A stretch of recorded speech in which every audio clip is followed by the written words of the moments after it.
I'm going to try to share my screen, and I think that I'm already recording this, so it should be. You may or may not have had to give permission to be recorded. Yes. Okay, see if I can do this now. Hi, you're going to help? Okay, and the cat's going to help.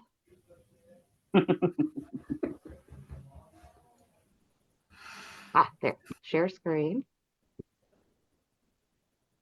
Share, yay. Okay, I think I did it. If you can see that, tell me. So basically, Yes. just let yourself play whatever kind of information you're getting. You don't have to trust it and, go all in, but just entertain it. If you're getting a yes or no answer and you're getting a yes, but it's no, go with the no because that's your inner knowing.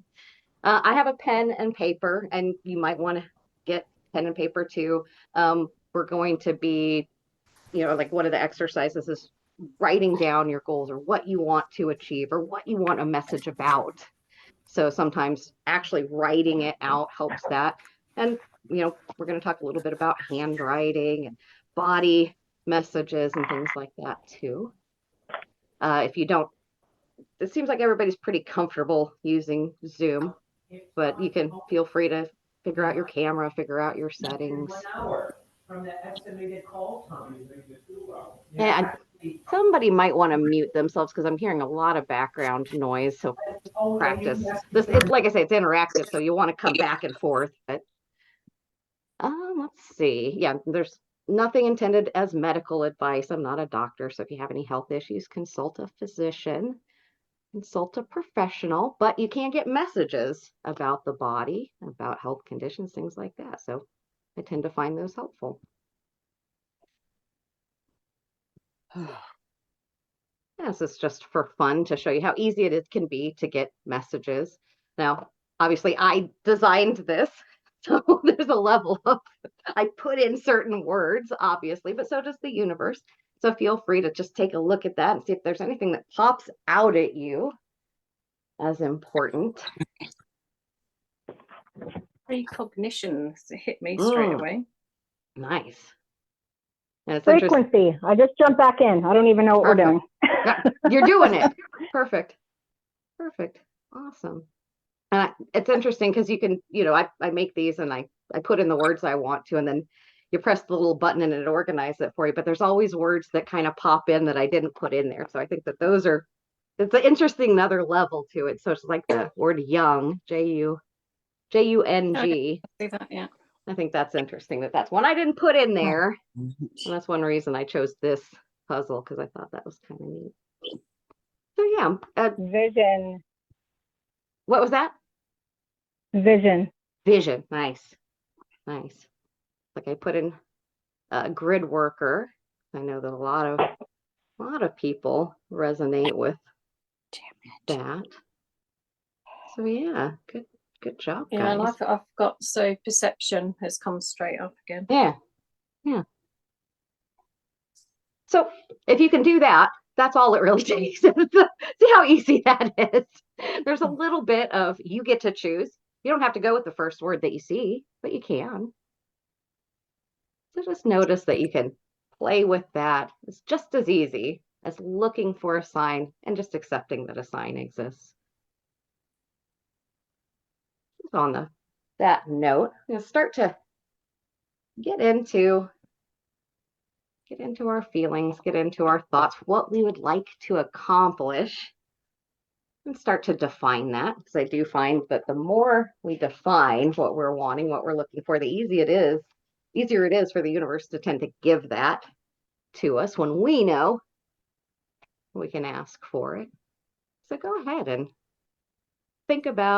write down, if you're able to, what you'd like to find out today. What messages you would like to receive from your soul, or you can call it your subconscious, you can call it your higher self, call it the universe.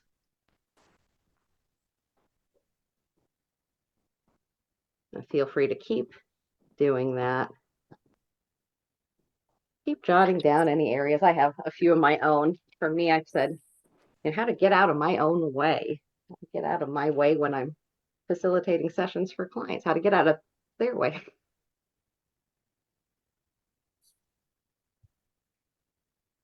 And my second was when to take control. So kind of those two different sides to the coin. So feel free to put down anything you'd like to work on or messages that you'd like to receive.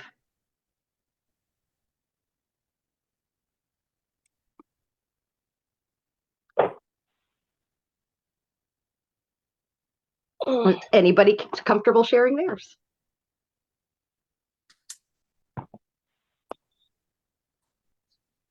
They obviously be. Oh yeah, go ahead. I want to know if there's a way to clear your body memory Mhm. so that you don't go through different episodes of anger or depression, because the past traumas, even though you're not thinking about them, your body remembers. Yeah, it's almost like muscle memory, isn't it? Yeah, and I want to clear that. Yeah. I've been able to heal emotionally from the trauma, but I want my body to be free as my mind is. Yeah. Do you find that the reactions help you in any way? Sometimes they point me to areas where I need to release. Yeah. That my body's telling me it's time to release another piece that I've been holding on that I don't need to carry anymore. Yeah. So it might even clarify to release those unhelpful messages and just keep the ones that are getting you somewhere, as opposed to the ones that are just taking you back into the past or right. Because my body will go into the depression, but because I've come further, I no longer allow my mind to go down the rabbit hole, so to speak. But still my body is affected, And so I'd like to be able to connect my body with my mind. Good. Yeah. Body and mind connection. Awesome. I think probably everybody can benefit from that as well. Anybody else comfortable sharing? I have realized recently, I heard a term and it kind of really resonated with me. And I think it's something like reactive attachment disorder. I haven't heard that since I started watching that show about Gypsy Rose. Not Gypsy, but anyway, I never resonated with any term until that one. So it's really hard for me to accept and receive physical affection and love. If I'm hurting and someone's trying to help me, I'll push them away. Like I don't. As loving as I am when someone else is hurting, I don't want anybody touching me, comforting me. I almost get angry when my partner hugs and loves on me, which is super affectionate. I get annoyed by it, and I want to. And he's pure love, and I don't know why I can't accept it. I have a real huge issue. So would that be a pre-karmic trauma? I was wondering. That's what I was going to ask. I was like, do you feel like that's from this life or another lifetime, or maybe both? We have our session, so you know how I'm like a martyr in a way. Yeah, that's what I was wondering. I'm like, I wonder if this doesn't predate. We talked about this. Yeah. So whatever wants to come through about, wherever that originated or what's holding that reactive tendency. And I tried those contracts, like ripping up contracts with the souls that didn't benefit me, that were hard, so I learned from that and heal and not pass it along, or just try to receive love from those things, even though they weren't done with love. So I'm trying, and it's just, I don't know what else to do. Yeah. Well, that's a great thing to ask for messages for. Thanks for sharing. Okay. And just so you know, I planned about 2 hours for this. I'm going to try to keep it in that time frame. I've got a lot of things planned. You know, we're never going to get through everything, all the potential options that we have. So I'll try to keep it at a good pace and keep you guys engaged. Why is accessing the unconscious or the subconscious helpful? Well, the conscious mind can only do a limited, very limited amount of things at one time, as you can see as I'm, you know, trying to share my screen and host the set and do all of these things. You only can do a few things, but the subconscious mind is capable of so much more. So the number that I'm using is 11 million, but there's really no definitive number. There's no way to really know how much the unconscious mind is doing. So you'll see that number vary a great. The point is that it's doing all of these automatic functions. It's taking care of, you know, what we were just talking about, those reactions from the body memory, the other lifetimes, and then all of the things it's doing right now. So, you know, you're not thinking about salivating, but that's a function that's happening just underneath the surface. So if you just consider all of the information, all the data that's there, they've got a wealth of knowledge. And then just to talk a little bit about how people generally access that information, we go into different brain states every few seconds. So if you think about that alert beta state, as we're engaging and actively talking with one another, actively studying something, that usually only tops about 60 seconds. About 1 minute, you can stay active and alert and engaged and not 100%, but focused in an alert way. Every 60 seconds or so, then your brain dips down into an alpha state. And so you get into that light trance state where, especially if you're watching a movie, if you're listening to music, if you're doing any kind of light meditation, the brain typically stays in that alpha state. And then as we do exercises like hypnosis, as we're starting to enter into dream states, then we go into the theta state and then the delta state. Delta is pretty much dream, or pretty much just dead sleep, dreamless sleep. Whereas the theta, you start to get dreams and impressions, and a lot of hypnosis is done in the theta state. And then the gamma state's a really interesting experience because that's typically what you'd call the more heavenly or nirvana, or you're getting that super consciousness. You feel very connected. You might get messages from angels or guides or things like that. Now, the great news is that you can get all of these pieces of information. You can get them in an alert state. You don't have to go all the way down into gamma state to necessarily get a message from an angel or from a guide or something like that. But this just kind of describes what naturally happens as we enter those more connected states. And the more you do it, the easier it is too. So practice helps. And again, this is just kind of a chart. I like the way that they draw the little bulges in there. I thought that was a neat way to describe the different brain states. And so if you notice too, sleep, there's not a lot going on in deep sleep. Dreaming sleep is your theta.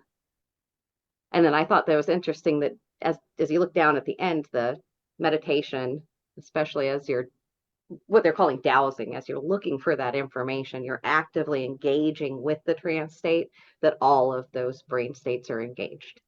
So you don't have to just be in one state. You can actually expand your awareness. I like to think of our abilities as superpowers.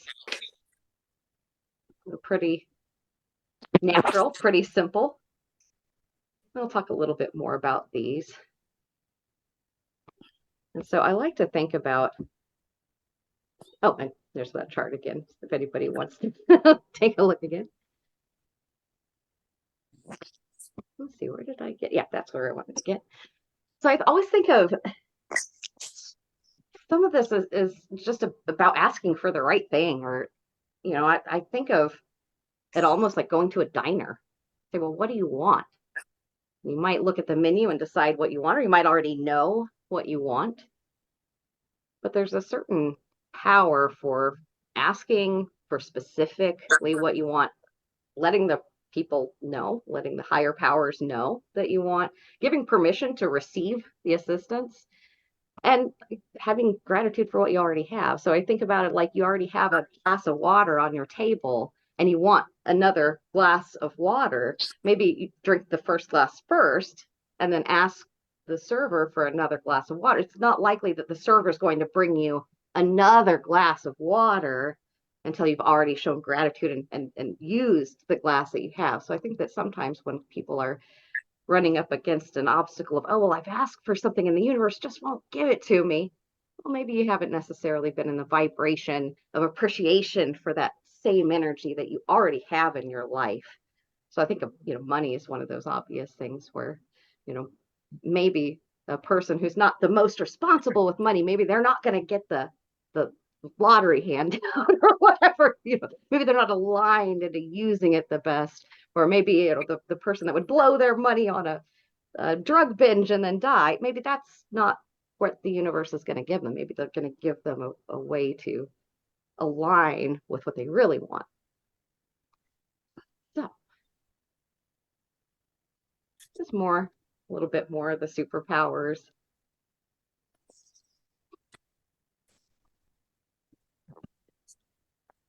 And I'm just going to glance over this because I'm, not a graphologist, but it's really interesting when you look at things like analyzing your own handwriting and changing little things. So just as simple as underlining your signature when you sign your name, raising the T bar when you're writing something, make that T bar just a little bit higher and press down a little bit more, and that would display more confidence. And also the underneath the line when you're writing, there's the line below the line, above the line, anything underneath the line tends to represent a subconscious. So if you're making those loops bigger, then you can tap more into the subconscious. Typically people who are making smaller loops or don't write under the line, they may not be engaging the subconscious as much. So that's something you can actively do. You can change your handwriting to develop these other parts of self. So that's a really interesting thing. So coming back to what we have written, what our goals are for today. So feel free if you want to rewrite those, or even if you want to sign your name and underline it, whatever you want to do to practice that power of the handwriting. Yeah, I'm a little bit embarrassed of mine now that I'm looking at my own handwriting. So I'm going to take a moment just to rewrite mine. So if you want to do that while I'm doing that, please.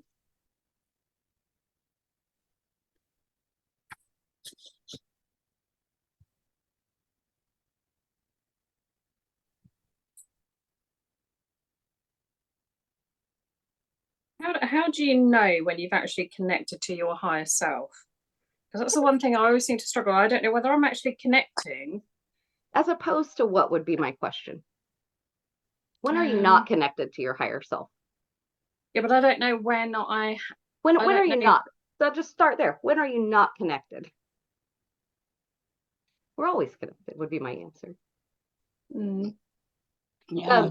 The way I tend to say is like there may be information that's coming that's not necessarily as refined as other information, and there's certain little ways that I personally tell. For me, I tend to hear information, like if I'm getting a sound or something, I tend to hear it more on the right side than the left side, or from the middle, but usually the right side. That's not universal. I can't tell everybody that's going to be for you. But that being said, I tend to notice it. But for example, the first time that I heard my higher self directly, and keep in mind, I've always been connected with that, but the more clear information. So for example, I was just started a new meditation, and I started chanting Nam Myoho Renge Kyo. It's the primary mantra that I use. And so I'm chanting, and the next day I'm sitting very much like I'm sitting right here right now, and my roommate's in the other room. He's in the bathroom, and he said something, and I don't remember what it was that he said, right off the top of my head. That wasn't necessarily the most important thing, but he said something, and it just It pissed me off so bad. Like I was sitting there and I was sitting at the computer screen and I'm just looking at it and I'm thinking, I'm going to be mad at him all day. And I'd like looking at I'm scheduling in. I'm so pissed. I'm going to be mad at him. And then I just heard another voice from over here that said, but you don't have to. But you don't have to. And that information, it just rung so true that I just knew that that was the answer. I don't have to schedule my whole day around feeling crappy and being mad and taking it out on him and internalizing it. I don't have to have that same reaction that I would have the other 30 years of my life. And there was this knowing that that was the quote unquote right answer. You know, I could have done the other and it wouldn't have been any other different than any other day, but something prompted me to do that. So I would say you just kind of know when the information is really clear, you just kind of know. And not all messages are that smack you in the face. 90% of my messages are way more subtle than that. But that was probably the first time. And it was very clearly a left, lower energy, a masculine voice even, and a feminine voice on this side. It says, no, but you don't have to. Here's a different option, lighter energy. Which again, I don't demonize a masculine voice or think the left is evil or anything like that. But that was kind of like little Julia. Little Julia, the collective, the negative, the part that wants to be mad. The little devil and the little angel, And then I, Julia, is the part that decided, you know what, you're right.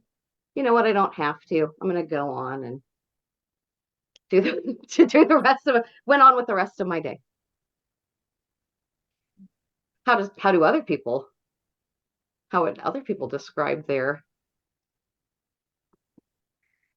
experiences? I think I'm still in the phase of doubting, because if I'm thinking about something or I'm seeking a question, I'll often get like goosebumps and then it will just go. And then I'll just think, oh, was that a connection or was it not? So I'm still in the phase of... Well, that was one of the words in that crossword. What do you call it? Word search. That was one of the things in the word search was goosebumps. That is one way to know that you are connected with your higher self. What was it? Angela, you get something weird, don't you? Like a flash of light or something. Everybody's a little bit different. But I think that Angela says she gets some kind, or maybe it was a ring. Yeah, I get like a tingle through my body. Yeah. Goosebumps. Yeah, I get that. It goes with the goosebumps. It's almost like a simultaneous thing. But then I slightly think, oh, maybe I'm just a little bit cold in the workshop or whatever. I'll always just think, maybe it's not. Yeah. Yeah. Well, I mean, and you have that choice. That's where it's just like, you get to decide. Yeah, I just think I just now need to just go with the flow and actually accept it rather than question it.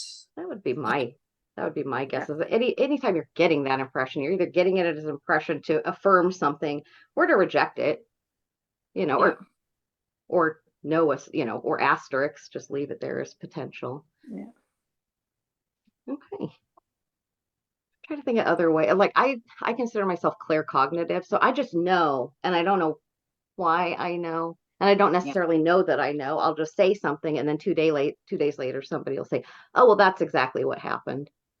It's like I was joking with my friend when her husband was in the hospital, and I said something like, "Oh, you're going to hear a ding, and then they're going to hand you a bill for $5,000." And she's like, "Julia, that's exactly what happened." I said, "You're going to chant Nam Myoho Renge Kyo, you're going to hear the ding, and then they're going to hand you the bill." And she was like, "It was even the exact amount you said." And I'm like, I didn't know I was you just, after a while, you start to just accept that, oh, okay, something that I might be saying is probably coming in through me for somebody else or for my own benefit. Yeah, I had that.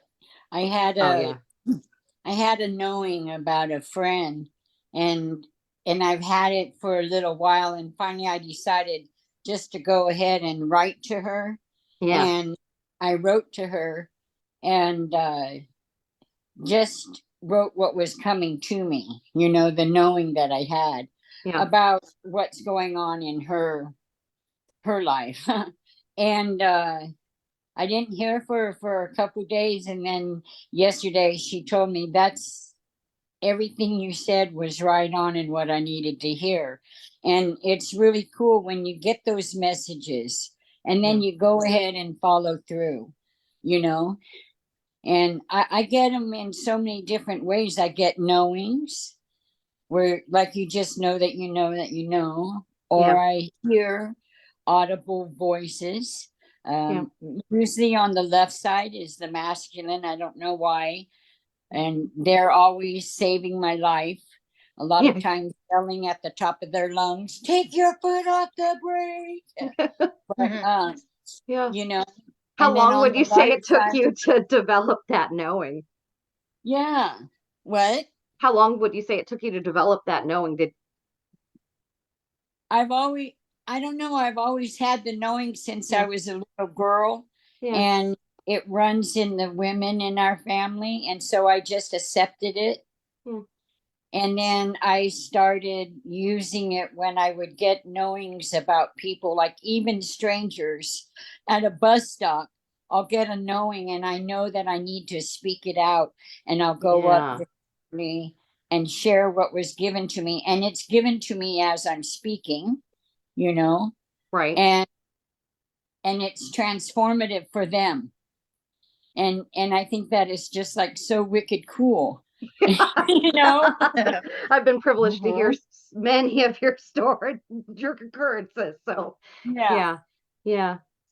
Neat. Okay, let me go back and try to do this thing again. Yay. Share.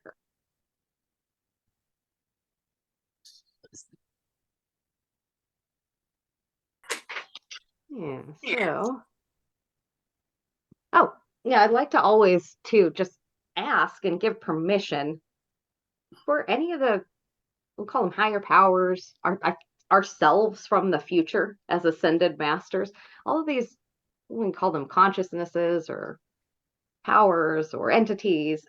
They don't want to step on our toes. They're here to help. So they really do want to have permission. We want to ask them to help, and we also want to give their permission.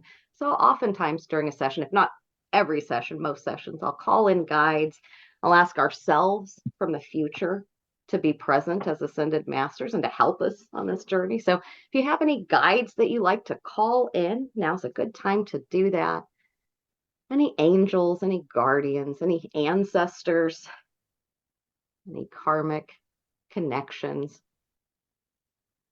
Only entities that are here to help are invited.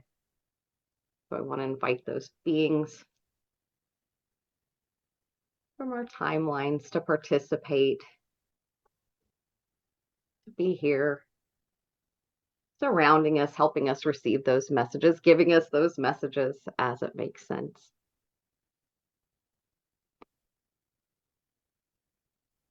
I don't set up a whole lot of protection during sessions because I tend to think that really just the session itself is its own container.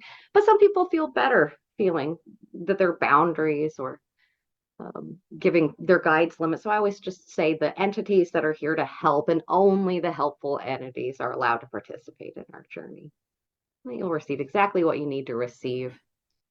Now, are you verbalizing this, or are you saying it, you know, from your mind? What do you mean?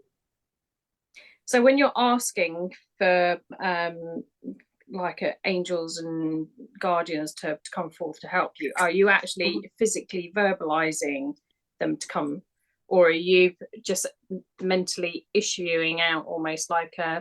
I mean, you can do either. It's not required to do either.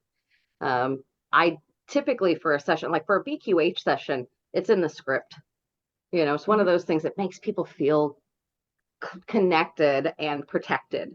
And so as much as I'm working with if I'm just working with anybody off the street, I want to make them feel protected and connected. So more than likely I'll verbalize it.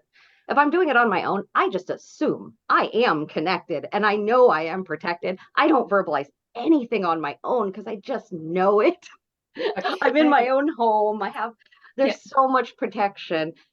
I just I leave it there for people for whom it would make them feel better. And it does just like you would call up your friend or anybody else, it does kind of get the entities on the line, so to speak. So if I want, like for me, like for me, like when you just were saying it out loud, like I was looking in my mind, giving them permission and looking for them to come.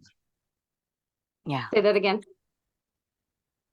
I was looking for them, like when you were verbalizing it, I was giving my guides permission, but I was like looking for them to come and join me. Yeah. It's kind of how I was too. You can and when you're doing it in a session, and even as now, you can kind of feel it's almost like the air gets a little bit heavier. It's like everybody's kind of sitting around in a circle with their popcorn and their beverages. So okay. So now that we've had a chance to think a little bit about what we would like to learn, accomplish, change, witness, experience today, I like to talk about ourselves from a higher perspective. So it can help to speak about ourselves in the third person. So is anybody comfortable sharing what they wanted to accomplish and talking about it in the third person? So for example, if I want to know how to get out of my own way, I'd say, Julia feels like she is getting in her own way during session, and she really wants the tools or the impetus to stand back and let her clients really take the microphone. And as such, she's curious if there's anybody out there who would also like to talk about what they would like to accomplish, their little selves are trying to accomplish. So I'm going to pick on Anne. Oh, I knew it. I know. Oh, you know why? I know you're good for it. I know. You know why I knew you were going to pick on me? Because it's not for me. I want to help a good friend of mine out. Really, it's been on my mind lately is her. Oh. Yeah. Okay. So put that in the third person. How would you phrase that?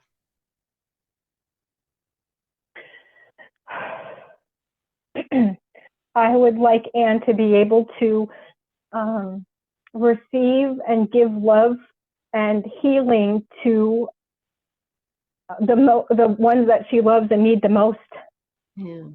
Yeah. Wonderful. Yeah. And what kind of tools do you think that Anne might need to do that? The tools are all here because she's actually in this session quietly. So I'm just happy she's here to receive all of us. Awesome. Well, Anne, so I'm you know me, Anne, I cry at the drop of a hat when I'm really. Yeah, that's another sign that people will get it. I get that sometimes too. My voice will just start cracking. Yeah. Well, thank you. Well, it's just love. It's the love. That's what I just want. That's what I mean about it. It's very powerful. Oh, thank you so much. Anybody else? Oh, somebody's coming into the meeting. Yay. Okay. I don't know how I got all the way back there. Bear with me a moment while I click some buttons. And I am recording this, so if anybody wants a recording of this or the session material, I'm glad to send this to you. Oh yeah, we'll go back to this one. So there's interesting, say, tricks or tips or exercises that we can do to start to get people into trance. So there's pretty simple things. So you might do something like just imagine a smell. So as you're all sitting around, you can choose your own smell, or you could smell something like, I don't know, vanilla or cinnamon. But just realize that as you're imagining smelling that, you're already going into what we would call a quantum state, because you're not actually smelling that, but you can imagine what a smell is like. And just doing something like that, imagining what a smell is like or would be like, can help ease somebody into a trance state. Playing with time. Say you want to describe tomorrow as if it's yesterday. Those types of exercises tend to get you into an alpha state or even sometimes a deeper theta state. Talking about ourselves in the third person, that's something that we just experienced a little bit of. It's actually, if you guys have some time tonight, try that. Start talking about yourself in third person, or even writing about yourself in third person. It's interesting how that changes our perspective. And imagining moments in time as objects. And imagine that you can arrange those moments in time any way you want to. You might be able to frame them or highlight them. Move those objects around. So just allowing your brain to consider those ideas. So these are things that you might have done all the time. You might imagine a smell just pretty naturally. Can you give an example of the last one? I will. There's an exercise that I'll do, and since you're bringing it up, we'll probably just end up doing that exercise. It's called timeline technique, and I really love timeline technique because it's just it's interesting how we can look at time as a physical line. So I'll just give you a kind of a set it up. If you're thinking about yesterday, just get an idea. Where would you point if you're thinking about yesterday?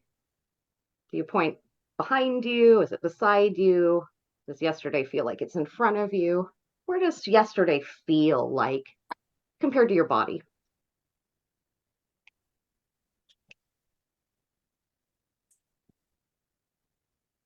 So that would be the basis, the start of that. It's just getting the idea that you can assign a place for yesterday.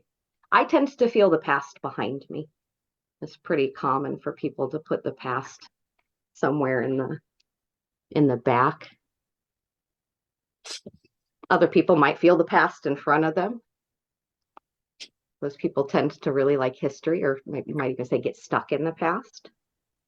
So it's interesting how we can play with that idea of time as a physical concept, someplace that we categorize in relationship to our body, and then we can change it. So that's really fun, is to play with that idea of time. Say, feel that past behind you and feel the present up ahead of you, and then pretend that they're on a line, like a timeline. Like some of us have probably made timelines for school or other projects, right?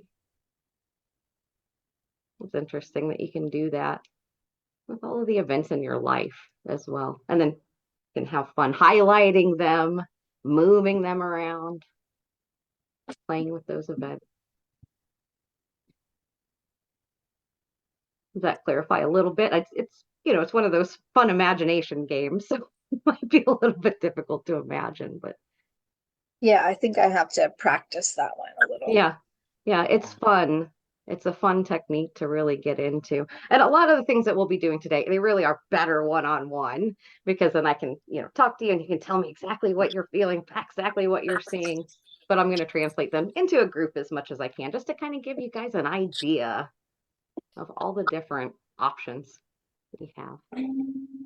But yeah, that's one I really like. It's called timeline technique from NLP, neuro-linguistic programming.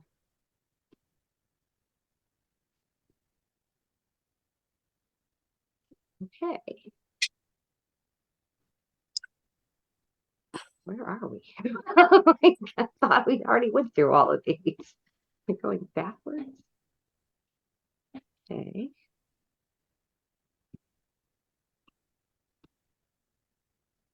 Sorry, guys.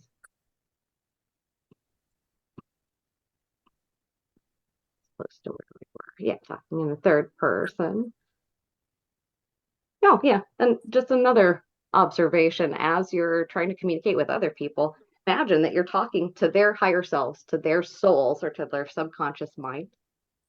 It's amazing how that can actually increase communication, or increase the, just call it the effect you want to receive, the compassionate effect, as opposed to a reaction.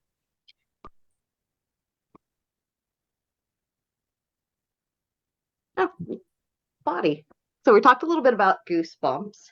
The body reacts. I know that Annette's trying to get over some body reactions. And there's also ways that you can use this to test. So, people have used muscle testing. Again, it's not something that I'm not an expert on this or anything, but it's interesting how many different ways you can use to get messages. So there's some people use a yes or no. It's like you lock your fingers. I don't think you can see me, can you? Like you lock your fingers like that. Has anybody here done muscle testing? Yes, I love it. Maybe you can tell us more about it. Again, I'm not an expert, but Yeah. it's like if you assign a yes or no value to your muscle responses. So it's like, say, yes, I will not, my fingers will stay locked, and no, they'll go no. So you can say, the sky is blue, and they'll lock, whereas they say the sky is bright green. No, it's not. So it's interesting. It's like using your subconscious reactions to give a yes or no answer, almost like you would use a pendulum. Almost exactly like you'd use a pendulum as far as mind responses. Yeah. I think that brings me back to all the different tools that a person can use. How did I?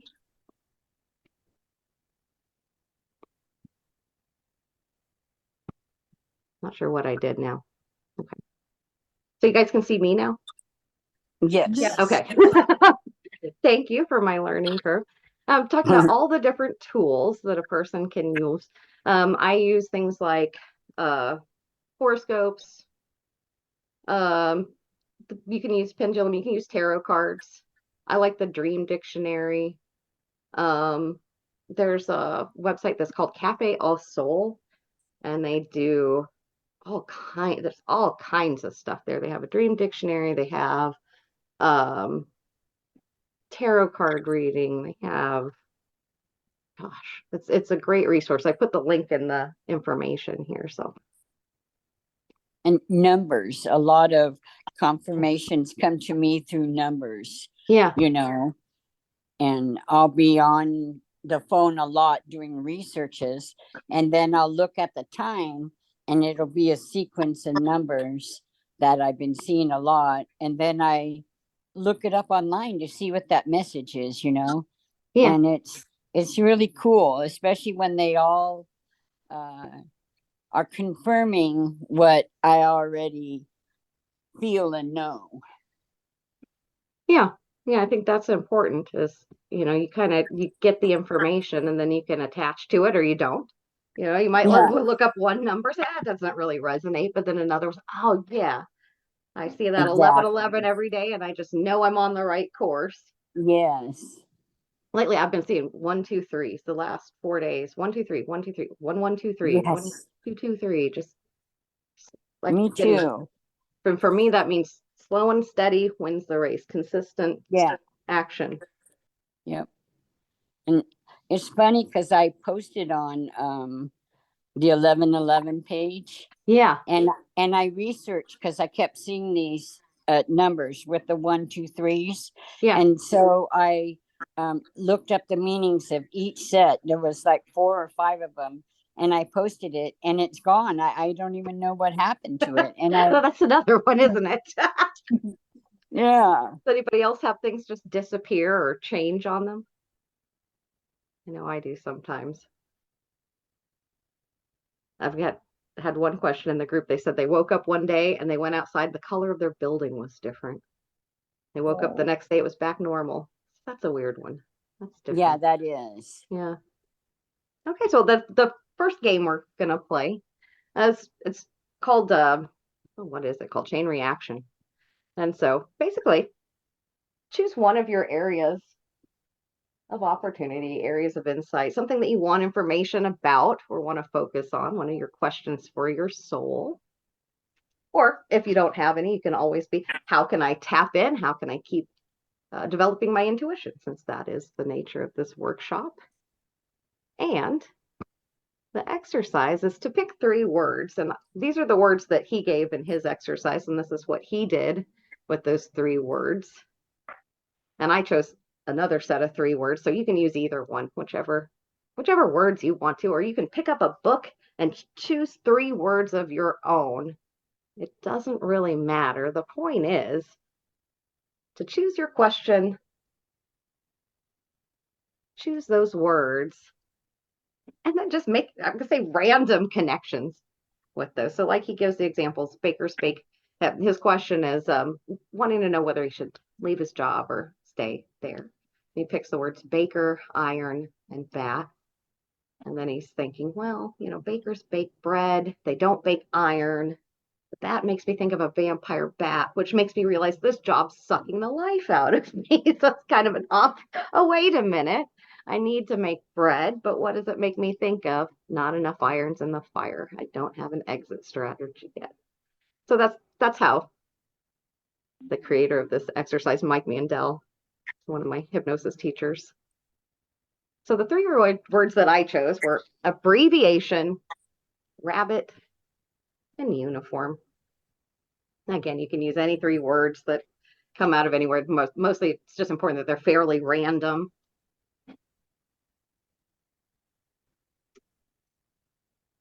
Let's take a moment to choose one of your questions or areas and see what wants to come.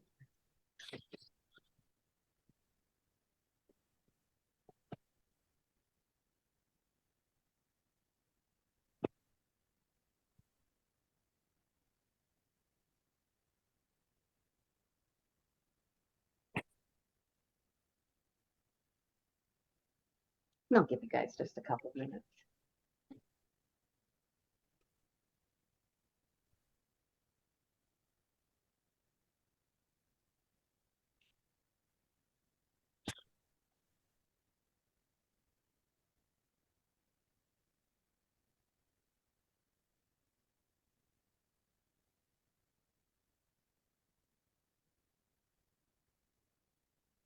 For my own, I was thinking, you know, how to get out of the way. And so I see abbreviation. Just make things simpler, shorter. Don't say as much.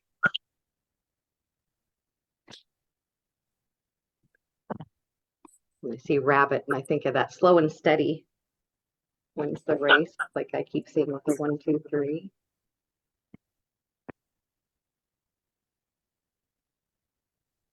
And I'm thinking uniform. Maybe there's some kind of process or, you know, uniformity that I can enact.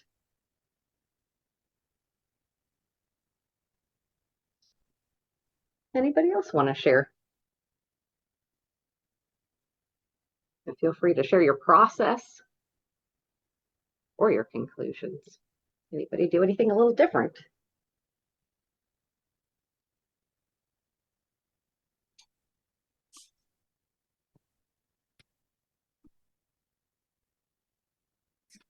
Hi there. My name's Christy. Hi. So I was just looking around. I've got a bunch of paperwork sitting around me, and I've been thinking about becoming a travel advisor. But I already have a full-time job, but I looked around, and my 3 words were that I found off of these random pages was journey, conduct, and cosmos. Oh wow. Seems like a positive message. How do you interpret it? I'm like, holy smokes, that was good. Yeah. The cosmos one. Travel advisor for the cosmos. There we go. Well, where are we going? Oh, well, let's go relax and go anywhere. Yeah. Awesome. Thanks for But anyway, thank you for listening. Yeah, that's as easy as it, you know, as hard as it is. Not as easy as it is or as hard as it is. Yeah. Okay. Well, next we have anybody else want to share? Anybody having trouble with it? That's okay too.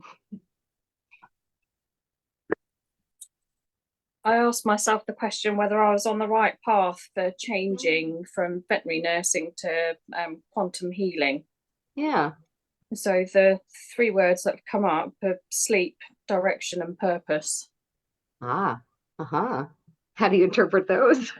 I have no idea. Well, so maybe I've been too asleep in the veterinary nursing, and maybe the direction is the way I need to go, and the purpose is maybe, it is the right thing. I don't know. Yeah.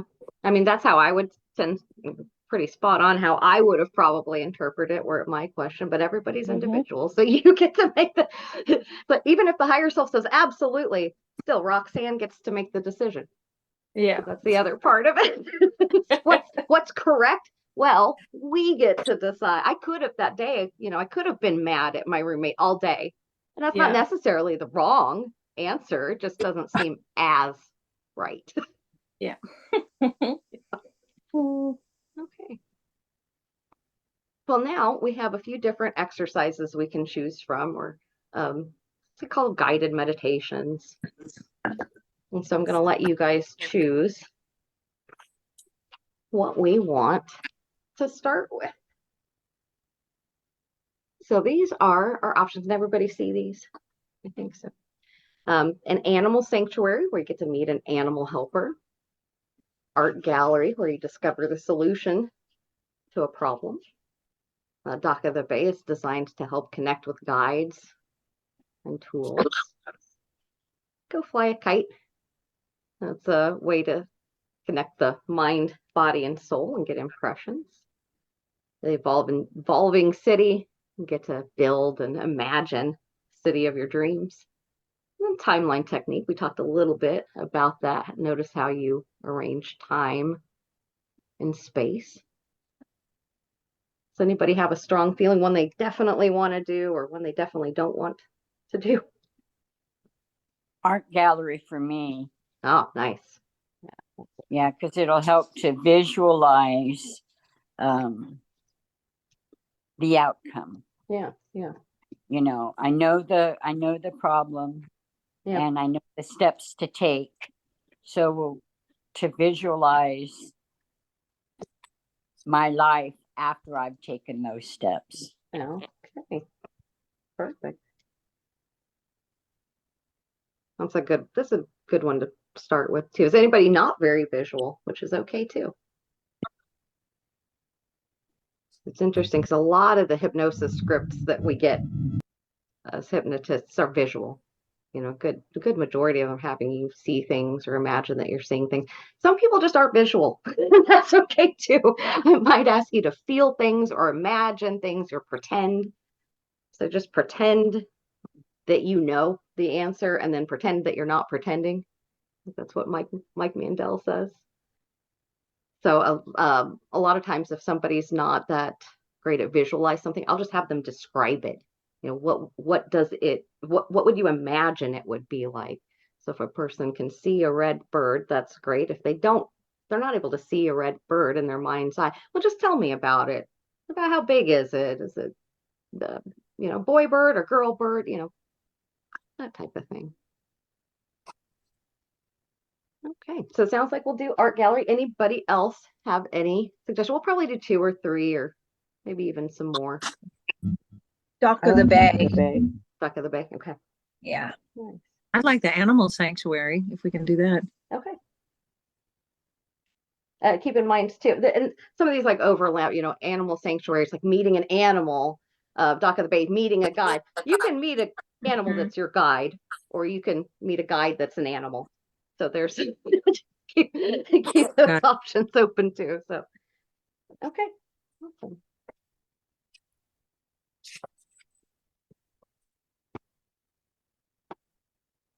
Figure out how to stop sharing my screen now. Yay! Small victories. Okay. Well, as we start this guided meditation, everybody get into a fairly comfortable position. None of the meditations that we're doing today are designed to be super deep. But if you want to go deep, you can.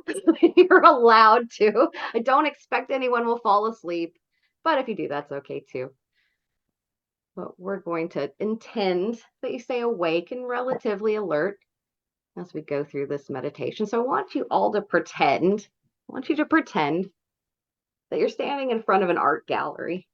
You're getting ready to go in those big doors, going into this beautiful art gallery. Maybe there's some stairs going up to those big doors. Feel free to close your eyes if you visualize better with your eyes closed, or leave them open if you prefer. But imagine you're walking up those stairs, walking through those big doors into an art gallery. You notice that there's several rooms in this art gallery. There may be a few people there, but they don't really notice you. I want you to imagine you're walking in to this first gallery and you see a picture there that's draped. The heavy black velvet cloth over this picture. So I just want you to notice the picture before you take the drape off. Is it large? Is it small? Now I want you to get ready, go up to that velvet drape and whoosh, take off that black cover. And notice that picture. And realize that this picture that you're looking at, it represents the problem. Whatever you've come into this gallery seeking answers for, or clarity on, or a solution to. So just notice, take in this picture that represents the problem.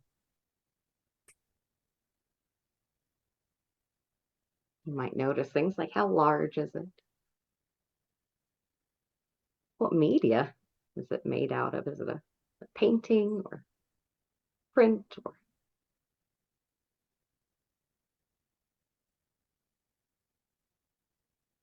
what colors are used?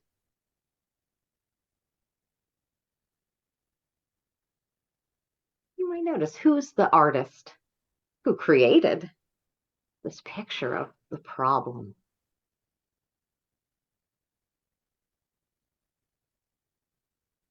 What kind of frame is it in?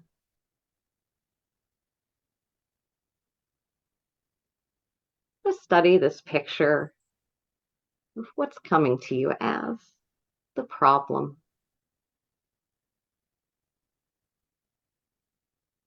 Good job. And after you've absorbed all the information in that picture, you can thank it. Move to the second gallery. And walk over to that second room. And you notice there's another picture. Another art piece covered in a black drape. But instead of this representing the problem, you realize that this picture, this piece of art, represents the real problem. Get ready. I'm going to count to 3, and on the count of 3, you can whisk that drape off. 1, 2, 3. Whoosh. And take a look at that picture or painting that represents the real problem.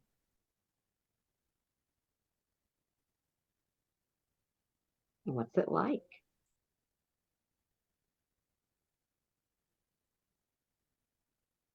It seem larger or smaller than the other art piece? Again, what media is it made out of? A painting, a print? There's no right or wrong answers.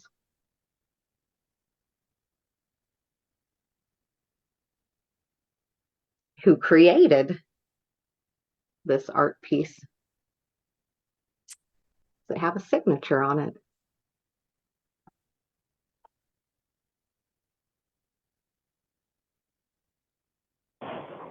Just notice all the details of what you notice there in the real problem.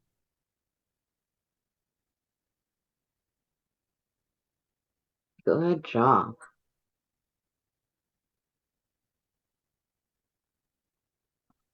And when you've absorbed all that information, you can thank that painting and move on to the last gallery, the final gallery that you'll visit today.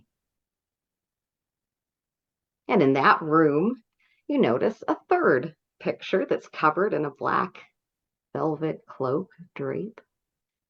And this is the solution to the real problem. So notice that black drape. Get ready to whoosh it off. I'll count to 3. 1, 2, 3.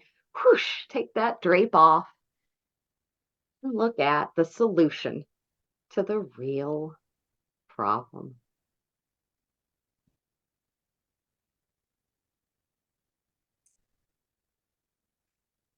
And what does it look like?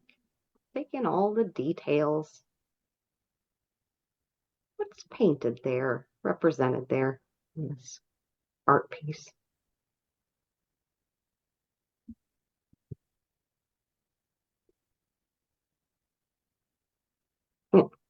Who has created it?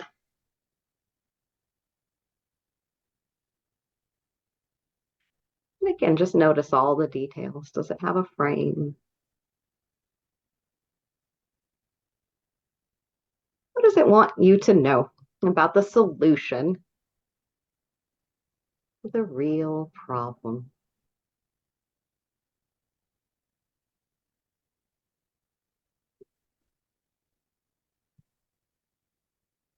Good job. Notice all the colors. Notice the message. When you've absorbed this information, thank this painting or whoever created it for the solution to your real problem. And now, just like with most museums, you're going to exit through the gift shop. So notice as you go to that gift shop, you find a postcard. And it has a picture of the solution to the real problem. So just notice that you're getting that gift card, tucking it away, and you have that with you all the time. Anytime you start to notice that problem, you can get that postcard out and see the solution to the real problem. Good job. Now I'm going to count to 3, and on the count of 3, you'll be wide awake and able to access that postcard anytime you want to. 1, coming back to this time, this place. 2, able to remember everything about your journey. And 3, wide awake, feeling wonderful, ready to share if you want to. Good job. Feel free to take your time coming back. Hey, thank you. Anybody notice anything about their gallery or their paintings, anything unusual or even expected?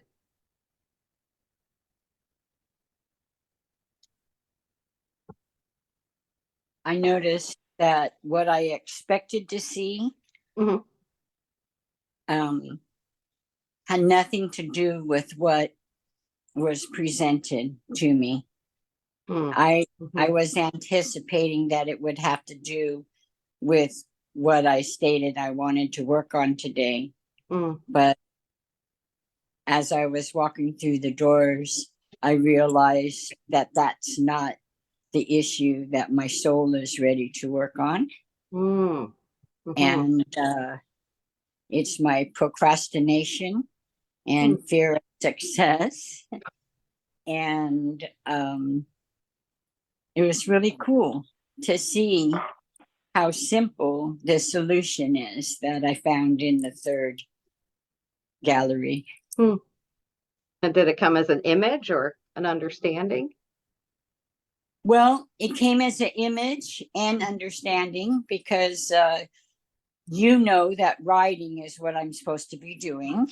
Yeah. And I've been putting it off. And I have a book, and it's a beautiful white leather book, and it says just right.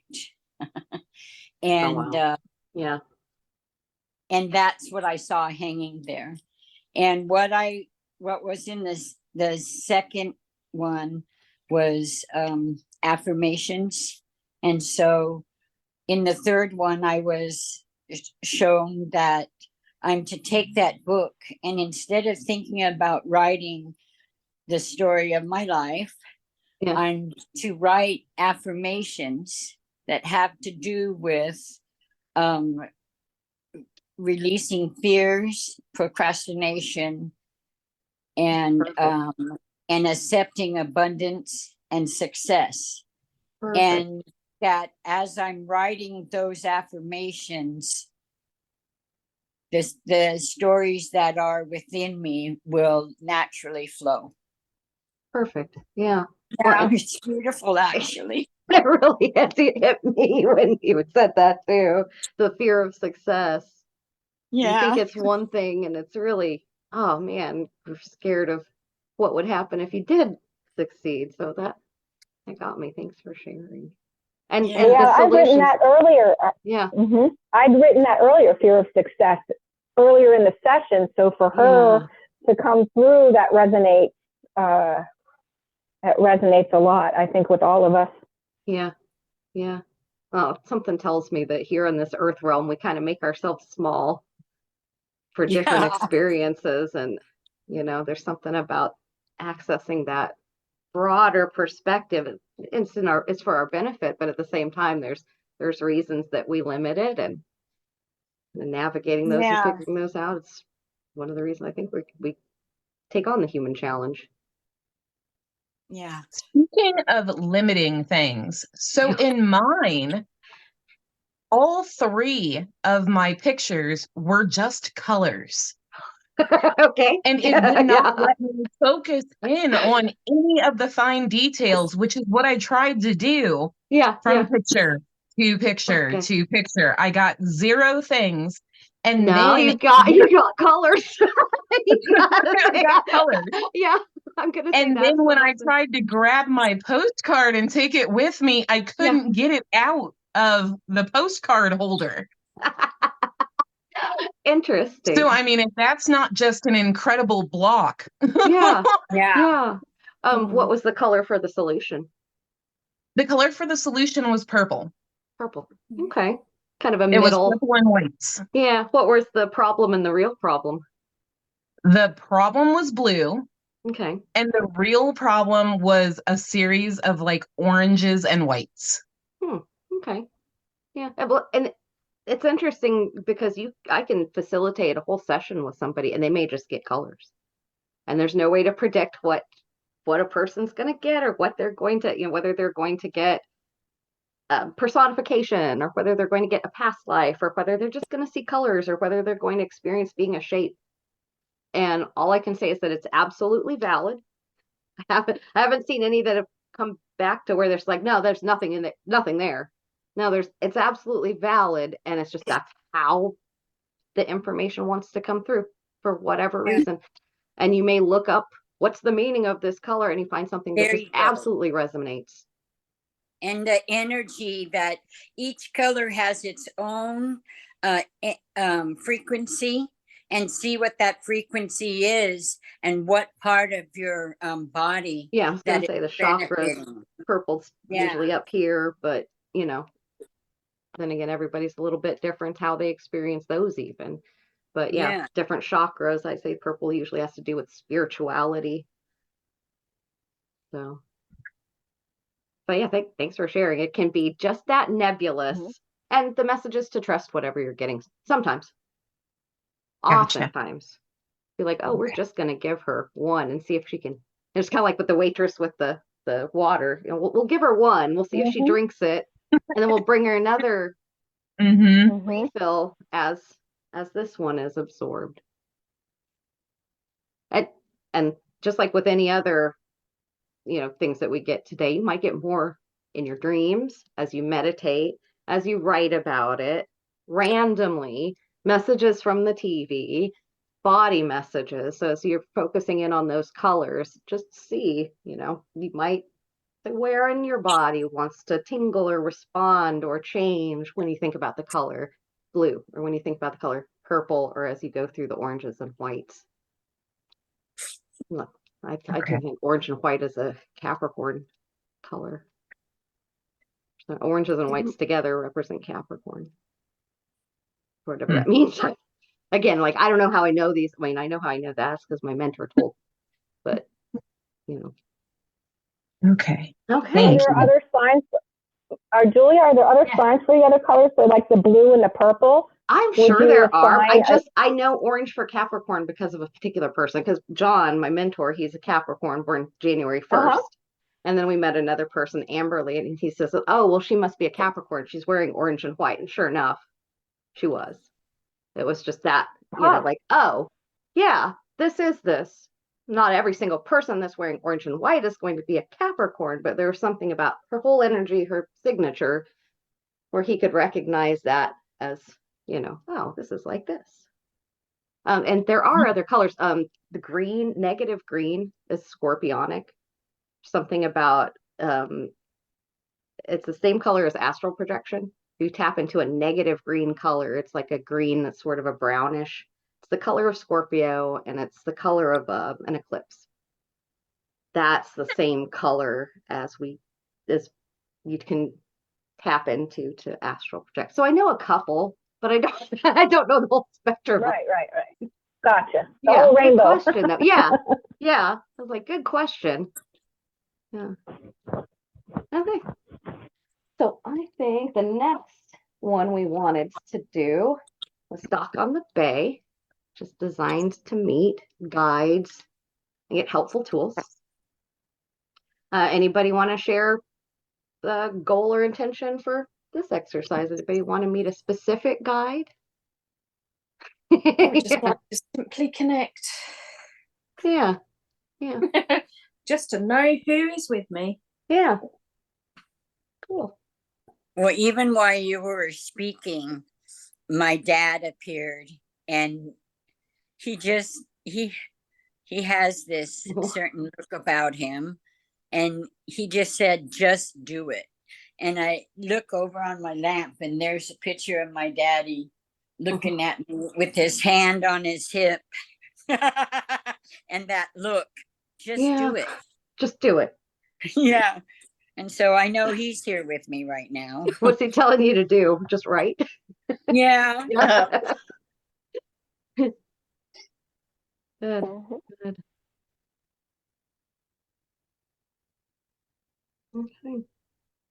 Okay. Well, if everyone is ready, again, this is pretty easy exercise. Feel free to get comfortable, relax, and you can close your eyes if you'd like to. This one's called Dock of the Bay. So I want you to first imagine you're out on a nice dock. In pleasant weather. I tend to imagine like the Pacific Northwest, but wherever you feel most comfortable. Nice bay, wooden dock. Might even be able to smell campfire in the distance. Hear some birds chirping. Just notice the waves gently lapping the dock as you're standing there. Just notice how good it feels to stand there in the middle of nature. You don't have to worry about anything. Enjoy the waves, the sounds, and the birds, the smell of the campfire. And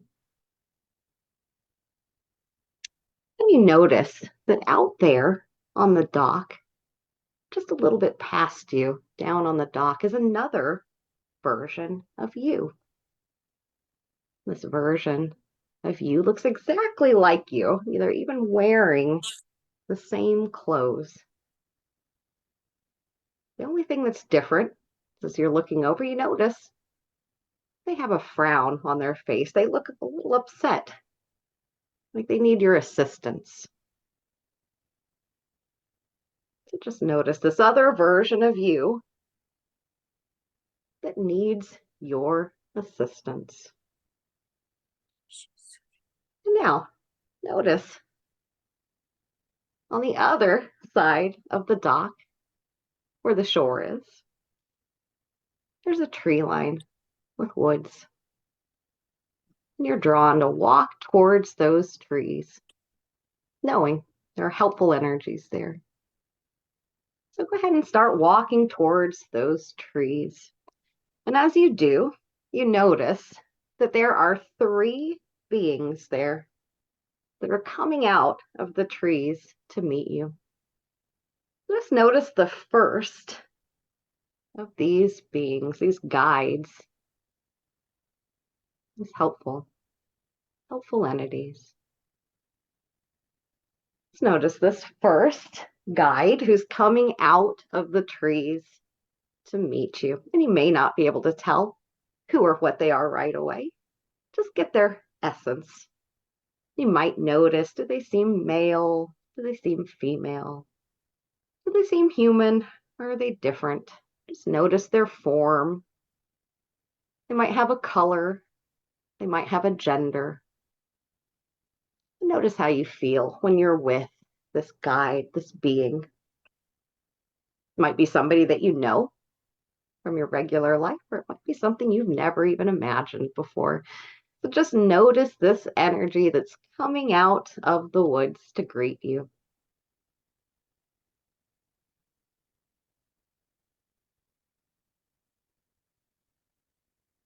And how do you feel when you're in this being's presence? Notice your own physical reactions. Notice your emotions as you connect with this being.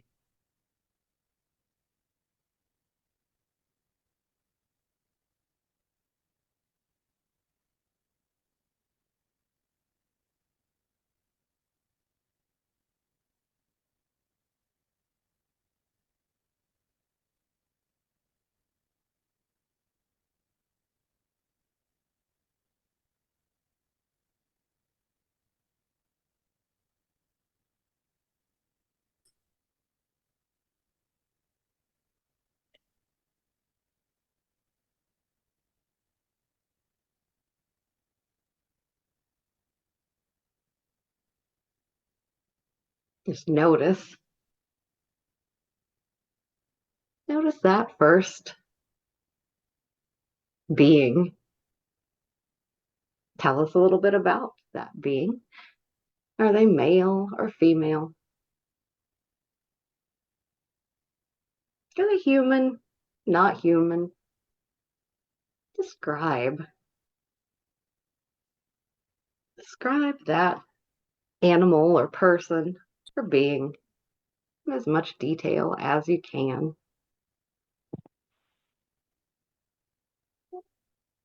Now they have some advice for you. So listen. What do they tell you? What do they want you to know?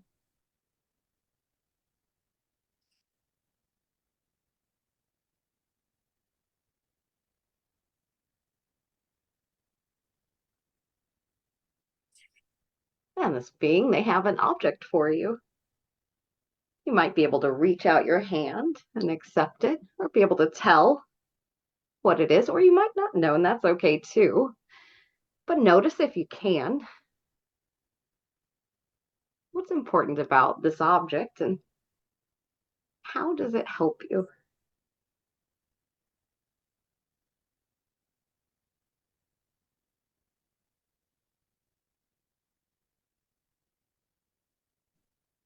And notice you using that object. How does it feel?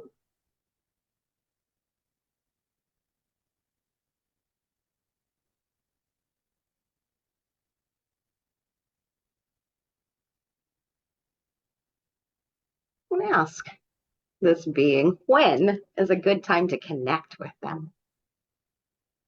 When can they come help? Or what do they help with?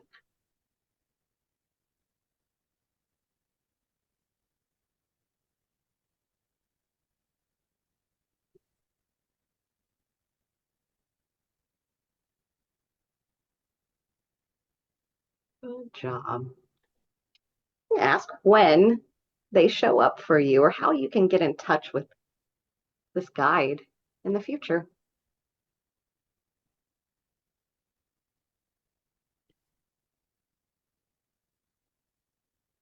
Wonderful.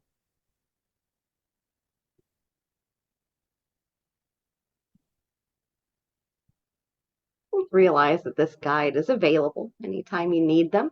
Just think of them. They can help you once again. But for now, to thank this guide and notice the second being that's there to greet you.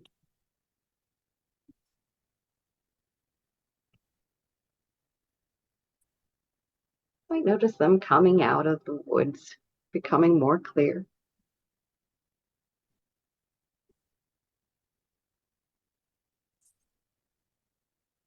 Notice if they're male or female, old or young, they're familiar or not.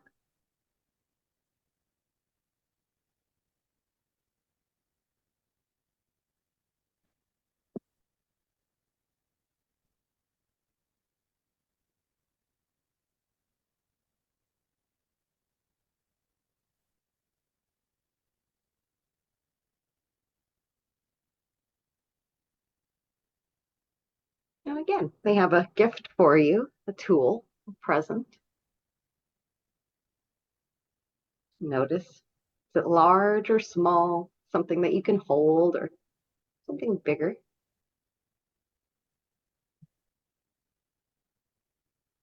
How does this tool help you? What can you do with it?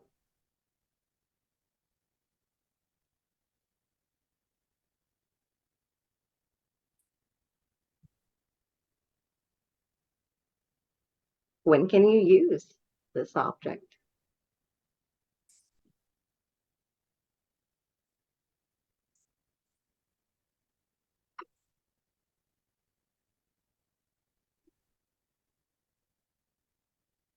Notice yourself connecting with this gift, this tool, and feel yourself using it. And just notice what that's like in your body. How does it feel as you're fully connecting with this tool?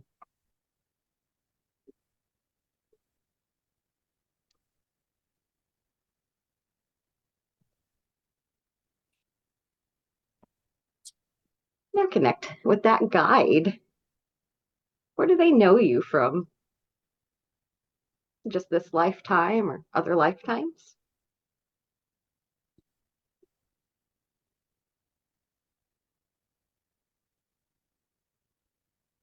What's important about the nature of your connection?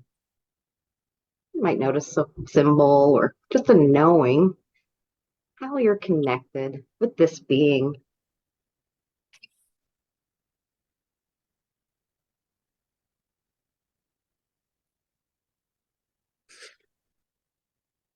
Have you worked together before? They might show you how you know each other.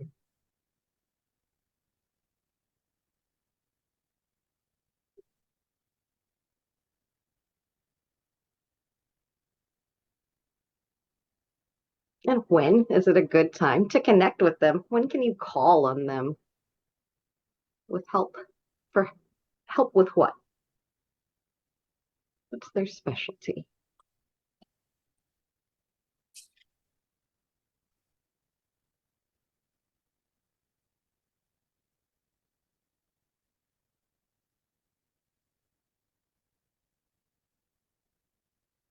And just realize you can call on them anytime you need them.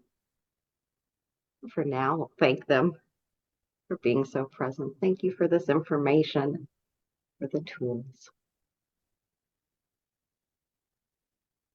And now, let's take a look at that third being that's coming out of the woods. Just notice that third presence, that third guide.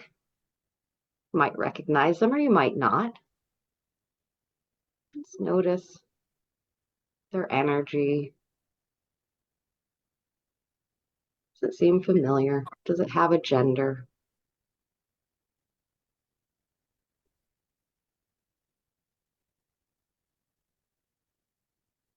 And this being has a message for you. So I want you to listen. They want to tell you something. Listen.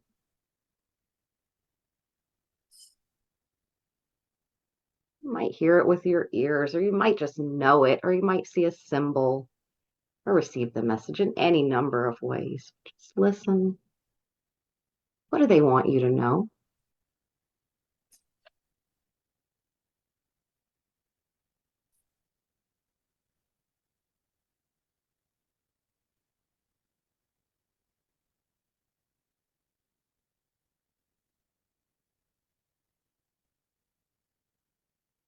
When did they help you with?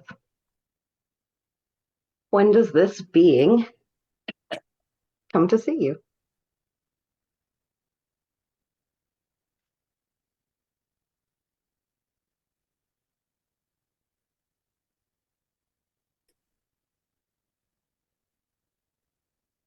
See, if you know each other from somewhere else, does being know you from anywhere else?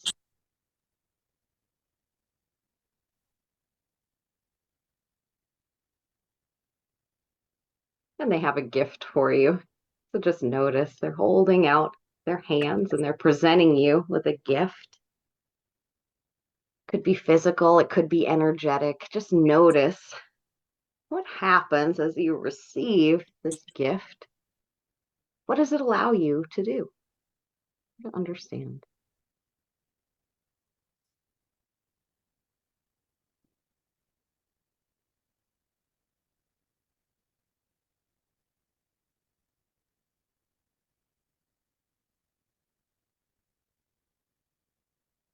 Good job.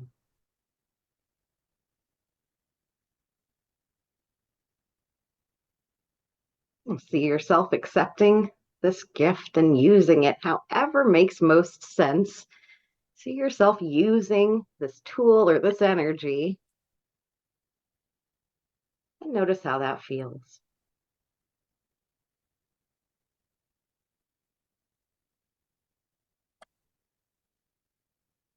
Good job.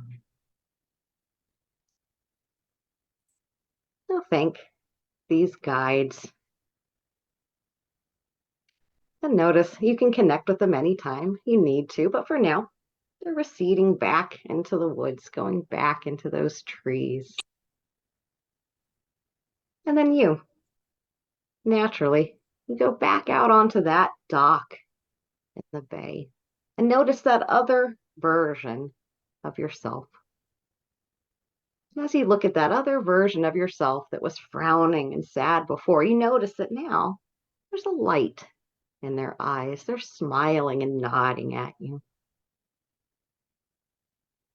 And take a moment to absorb that part of you, hug them, bring them into your body, give them a big embrace, and pull that other version of you into your body. Good job. Just remember all of those lessons, all those gifts that your guides gave you, and pull those into your body and come back to now, back to the present. And I'll count to 3. On the count of 3, you'll be wide awake, feel awesome all over. 1, coming back to this time. 2, integrating all of that understanding. And 3, good job. Is everyone still awake? I'm looking at Kathy. Yep, okay. You're moving. Good job. All right, how was that, guys? It was really good. Good. Meet any guides? Yeah. Get any tools? I did. It's really dang cool too. And it all has to do with the same thing that I saw in the museum. Oh, yeah. Cool. Yeah. Cool.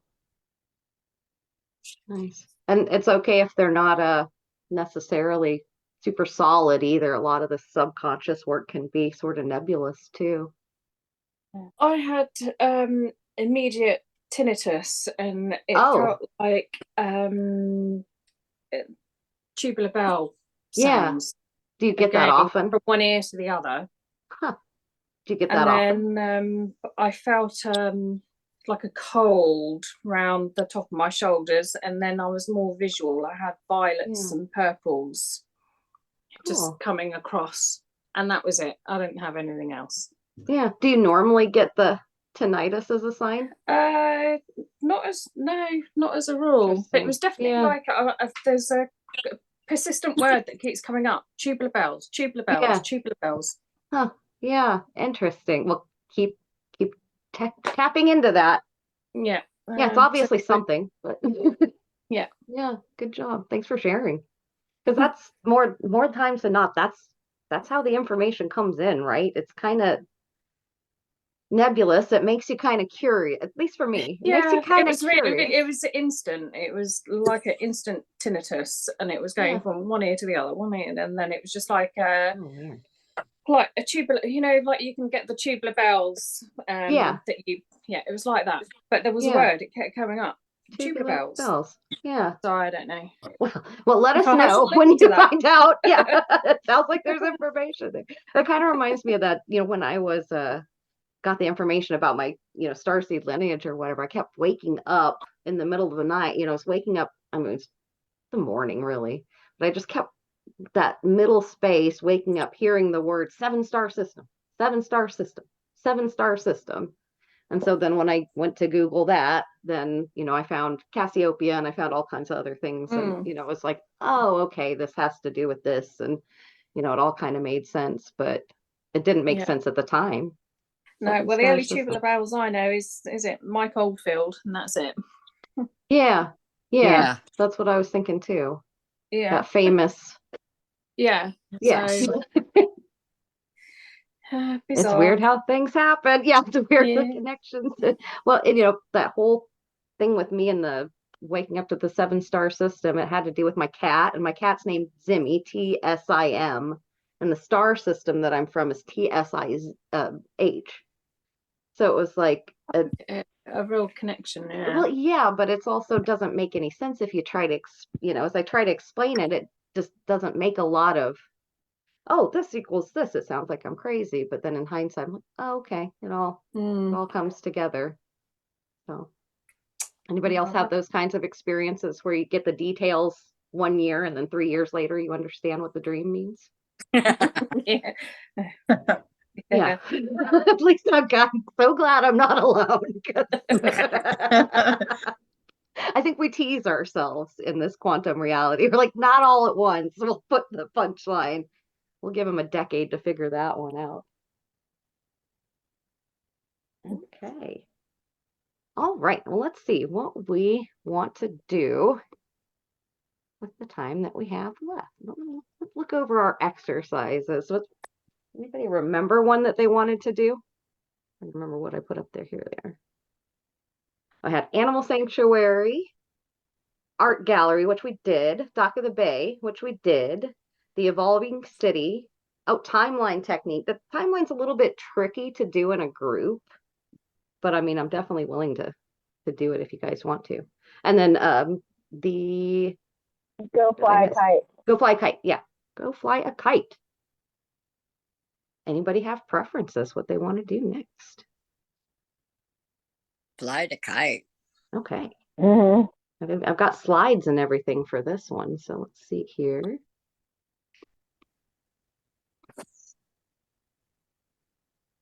Hey, that's not what's supposed to happen. Anyway, to imagine that you are in a beautiful field on a beautiful day and you are flying a kite. Now you can choose any form at all you would like for this kite. It could be any animal, vegetable, mineral, person. It can be anything you want, or it can be just a regular kite. So just start to notice what form your kite wants to take. This kite can be anything. It's going to represent your thoughts, your emotions, your beliefs, your experiences.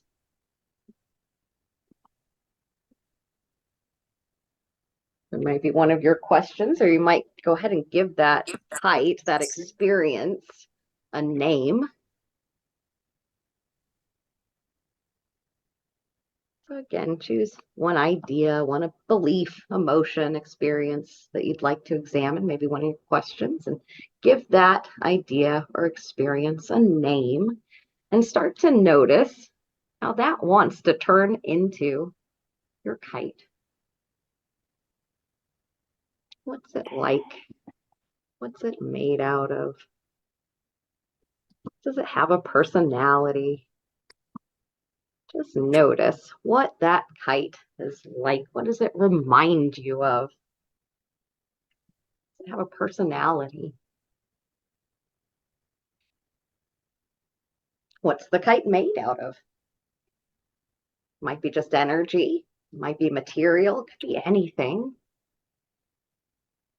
What does that kite seem to be constructed out of? And keep in mind, this kite could change. It doesn't have to stay the same. So whatever you see in the beginning, it can change by the end. So just notice if your kite likes to stay the same or if it likes to morph.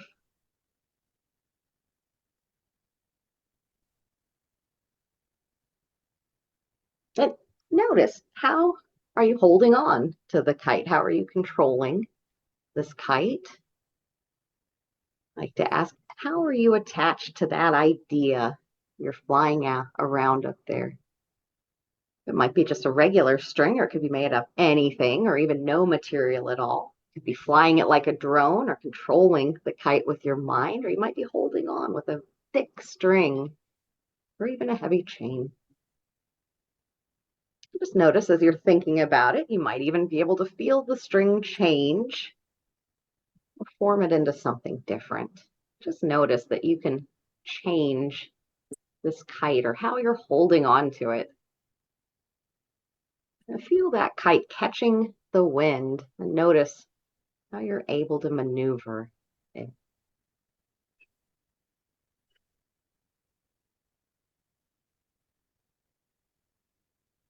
Notice who's flying the kite, who's holding on to that string. It might be someone who looks just like you, or it might be someone who looks different. Just notice if they're older, younger, they look like you. It might even look like a cartoon or a character or even an animal. So just notice who is flying this kite. What's your form? What's the personality like?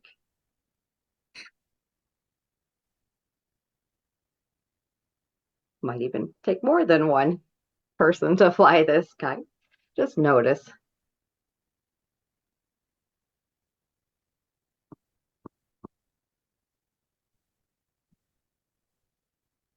Connect fully with that kite and just notice, how does it feel and how would you like it to feel? Keep making those minor adjustments until it's flying exactly how you imagine you'd like it to fly. And as you're flying that kite, it's flying in perfect alignment. Notice how your body reflects that. How much better your body feels as you're able to maneuver that kite with very little effort.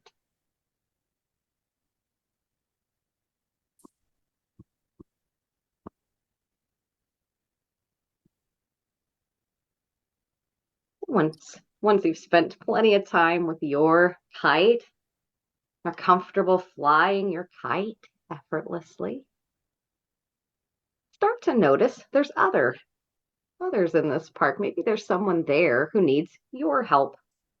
So just notice this other aspect of yourself, this other part of you that needs your help flying their kite. How can you assist them? How can you help this other part of yourself that's struggling?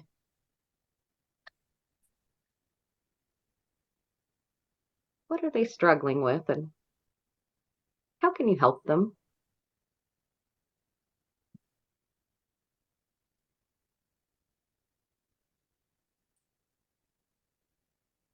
notice that you're doing that. You're helping them until they get their kite flying just as effortlessly as you can.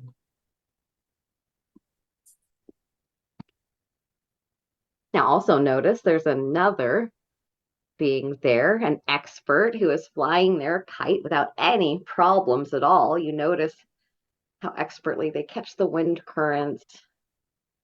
I want you to connect with that being, that part of yourself that's flying that kite with ease. And tell me, what are you learning from that other part who already knows all the secrets to flying their kite? What do they tell you or show you?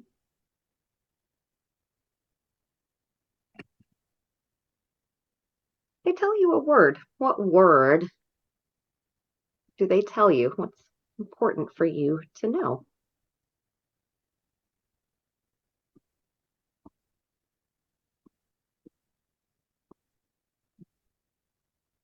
Well, good job. Just remember that word. You might just imagine you're writing it down if you need to. And notice how it feels as you're fully connected and you're moving your kite in complete harmony. You're taking that person's advice. It's moving effortlessly. Just notice, how do you feel? And connect with the kite itself. That kite wants to tell you something. It has a message for you. So let's ask it, what does it want to tell you?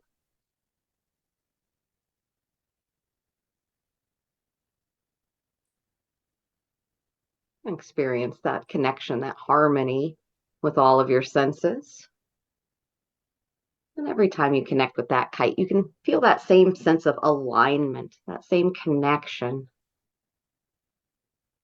And now that that kite is flying easily and effortlessly, notice what physical, mental, or emotional reactions are you more in alignment with? What does this kite and flying this kite allow you to do more easily now going forward? How will this help you in other aspects of your life? You might see a picture or just have a knowing how this exercise might affect other areas of your life. What can help you? Good job.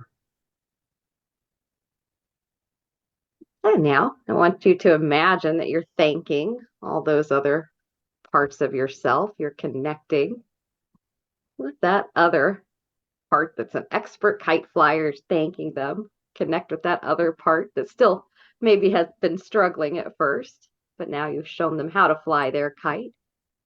Thank them. And start to come back to now. And I'll count to 3 to help you do that.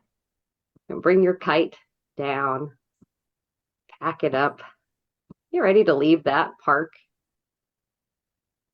1, coming back to now. 2 and 3. Back to now. Good job.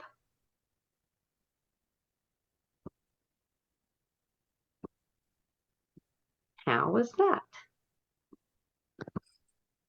Anybody notice what form their kite was wanting to take?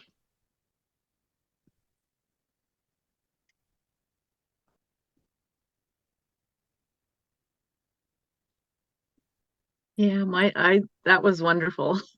Oh, good. Yeah, that was so amazing. It was a big red dragon box kite, like the Chinese kite. Yeah. And then as we progressed, it it ended up with multicolored streamers, and I love it. That's beautiful. And then the professional kite flyer. Yeah. He was like an old traditional Chinese guy, but his kite was way high and it was golden. We all had golden cords. My little girl kite, my little girl, me, when I was little, had a blue kite laying on the ground. And So I let her hold my kite, and then I got hers. That was oh, thank you so much. Yay, good job, Christy. Yeah. Yeah. So you saw the inexperienced as a little version of little you. Perfect. Yeah, that was just mind blowing. And your light self is an Asian man, apparently. That works. That was very good. Thank you. Yeah. Yeah. That's one I came up with myself. I just thought it was fun. Seemed like a fun exercise, you know. Absolutely. Yeah. I'm glad to hear it creates benefit too. Anybody else want to share? Well, thank you so much. I'm thinking we only got a couple minutes left for the scheduled session. I want to make sure everybody gets their rest, gets their food, and gets to get on with their day, whatever else you want to do. So I'll keep this last exercise fairly brief, but this is just one I use to wrap up almost every session. It's called the picture frame technique. It's by a hypnotist called Margaret Saunders. And so what I like to do is just imagine all of the information, all of the learning, all of the knowledge, wisdom, information that you've learned today or that you'd like to learn. I want you to start making two different pictures. I'm going to say we're going to put one picture in a picture frame to the left. And the picture to the left, we want to put all the things that we're comfortable getting rid of, all the things that we're able to leave in the past that belong in the past. So just start putting anything that makes sense you want to get rid of, anything in your list that you've come to the realization you don't need that anymore. You want to put that in the past, or you just don't need it. You don't need to focus on it any longer. So one last time, imagine all those things that you're ready to give up, leave in the past, or just disconnect with. I want you to put those all in that picture frame to the left side of your vision. And I usually imagine that picture frame as an old, dirty, wooden, dusty picture frame. All the images that I put in there, I tend to keep them in sepia colors. They're old, they're dusty, they're out of focus. Might not even be able to see them because there's cobwebs over the picture. Now, on the other side of that image, I like to put a beautiful golden picture frame. That picture frame sparkling, it's catching the light. I put all the positive learnings that I want to take back with me into that picture. So start putting those positive images. This is you victorious, you achieving what you need to, you not afraid of success, you engaging your abilities effortlessly, connected with a community of people that support you and that you also feel supportive of. You're living in your divine presence. You're doing exactly what it is that you're here to do. So just notice anything you want to put in there. I'm just giving you some basic ideas, but anything that you want to put in there. Your guides, your animal friends, your ancestors.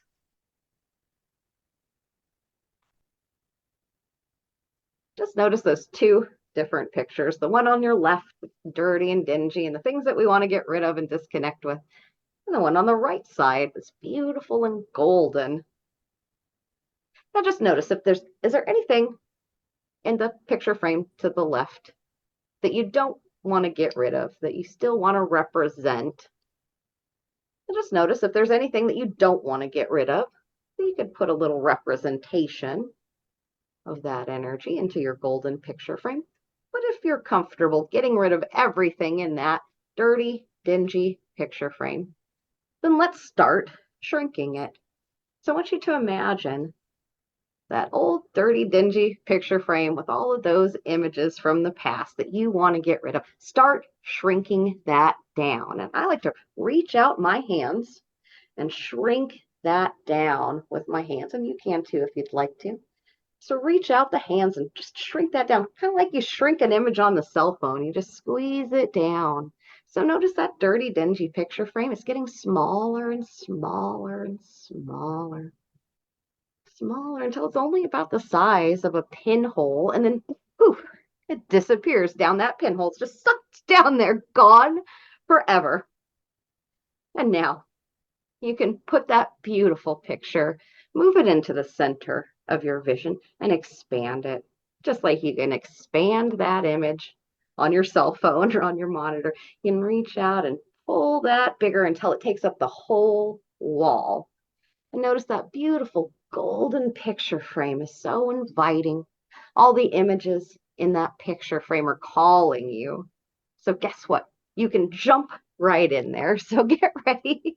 You can get a running start, or you can just become one with that picture, but jump into that beautiful golden picture frame and feel that golden energy moving through your whole body.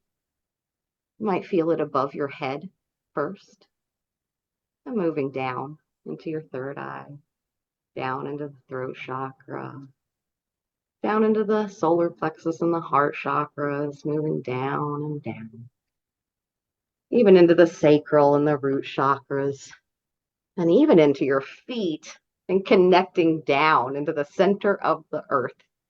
Just notice that connection for a moment, how good it feels to be connected to the center of the earth.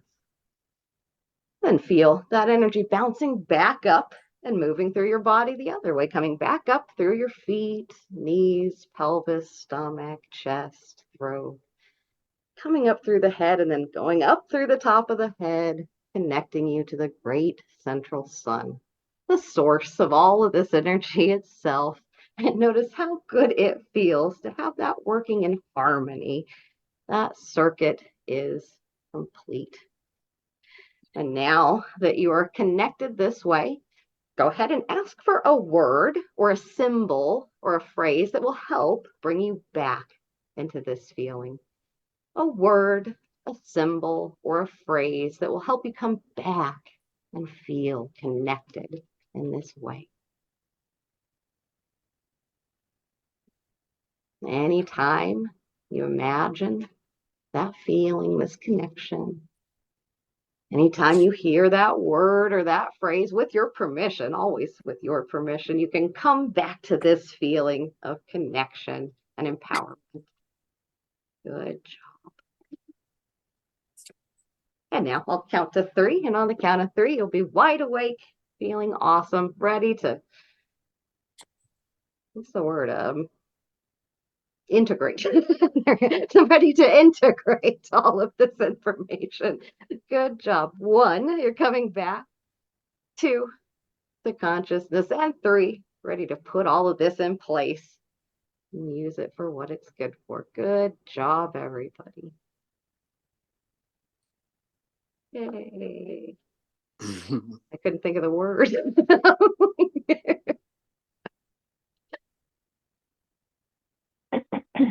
Anybody notice anything about their pictures? Christy's nodding. Yeah. Good job. I liked it when it went poof. Yeah. Down that pinhole forever. Yeah, I like that too. Awesome. Awesome. Well, I'm going to let you guys get on with the rest of your day. But before we go, anybody have any questions or observations or anything else that wants to come forward? Yes, I've noticed every once in a while some other people's where they kind of went to. I felt some of the colors. Sometimes they would say a color that I was actually feeling in one of my journeys, or just like the kite, the Chinese man, I had a vision of that exact same thing as Christy, so it kind of freaked me out for a second. Yeah. That we both kind of saw the same, but in probably our own way. But I feel like I connected with her and some other people while they were talking. I don't know, it was very, very, it was a great session. I loved it. Thank you. Me too. That was wonderful. Thank you. Yeah. It's not uncommon for people to have sort of mutual experiences. It's just the web of life. We're all connected in different ways. So when it's beneficial to us, we can tap into that. Any questions or Is there a way to do like a group session, a healing session for a person, maybe for all of us at once? Like if we end up doing this session again, which I hope we do, like we can like work together on things. Maybe, I don't know. I think this is great. I would like to do this again. Yeah, I've done different specific focus. It's like we did one about this one particular like haunted place. We did one to clear the energy of this, Sawyer's Castle in Kansas City, where we've done just interesting. Yeah, Annette, you've been through to a lot of several. What are the ones you remember? Yeah, the Sawyer Castle, Andromeda, that was a good one. Oh, Andromeda, yeah, that's fun because it's just so relaxing. That really surprised me. Yeah, that was surprising. Yeah. So I did a lot. I mean, yeah, we can do whatever you want, Anne. Right. Yeah, okay. yes. Okay. Let's plan it. We'll put it on. Okay. I don't think I have any other specific information for you guys, but definitely feel free to stay in touch. I had a good time today. Feel free to ask any questions or comments or make suggestions or any of that fun stuff.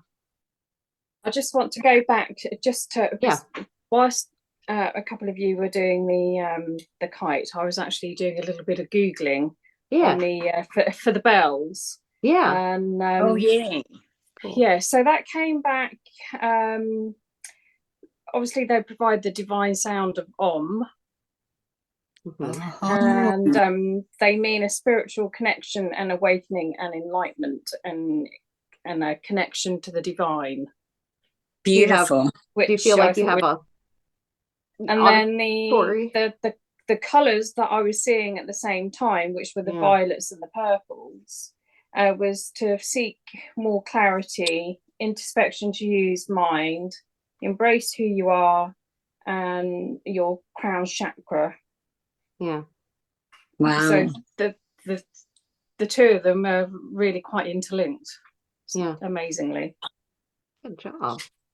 Do you find that you get auditory information? I do. I'm very much an audio person. Yeah. Yeah. That doesn't surprise me then with the bells. That makes sense. Right. Yeah. And I kept getting the sense every time you said tubular bells that you're supposed to be listening to those tones to help you through this. It's funny. Just as you've just said that, it's like somebody's like making me. It's like trying to say, yes, what she's saying is right, because I've just had a load of goosebumps come up on my arms just as you said that. Good. Yes, yeah. I kept hearing the music of the spheres. Oh, sorry. Something about music of the spheres. Yes, and I think since it's connected to the Om, that the particular tones that are going to come from the tubular bells are going to be fueling her soul. I think you're right. I think that's what it is. I think that, Interesting. My mentor always said this whole universe is automata poetic. It's sound fueled, so it wouldn't surprise me. That's what John says. Hi, John. Yeah, automata poetic. Yes, it was an amazing session. Thank you so much. Thank you for joining. All right, well, thank you, everybody. I'll make the link available as the video is edited, and I'll try to send it to you guys if you want it. If you have any other definitely. questions, yeah, definitely. Yeah, if you have any other questions, or if you want a one-on-one session, I'm always here for that as well. Love you guys. Love you too. Thank you. Love you, Julia. I look forward to seeing you all Love later all times. of you. Yeah. Peace to everyone. Nice to see you, Sandy. Have a beautiful day, guys. Thank you. Bye-bye. Bye. Bye. Bye. Bye.